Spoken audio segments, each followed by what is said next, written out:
खेसारी मेरा छोट भाई है, हालांकि उसका डिसीजन कुछ गलत है। वो चारा चोर जैसे पार्टी को ज्वाइन किया। दोस्तों, पावर स्टार पवन सिंह और खेसारी लाल के बीच जो है खूब जो है एकदम आपस में मतभेद चल रहा है। इस बीच सोशल मीडिया पे जो आपको दिखाई दे रहा है इस वीडियो में भी, और कई सारे सोशल मीडिया पर अपडेट मिलता रहता है।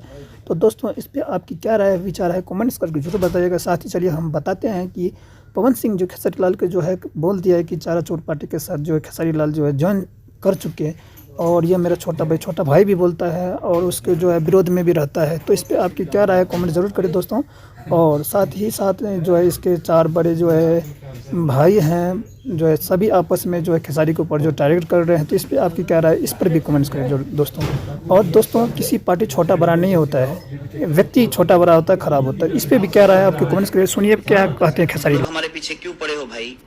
तुम सब अपना देखो ना। और हाँ, खासकर पवन जी से बोलना चाहता हूँ कि हमको समझाने की जरूरत नहीं है। खुद तो लड़ नहीं पाए, और जब मैं लड़ रहा हूँ तो तुम सब उल्टा सीधा बातें बोलकर बिखेरने का काम करते हो। अरे भाई, हमको कहाँ जाना है, कहाँ नहीं? तुम सब बताओगे तो हम जाएंगे।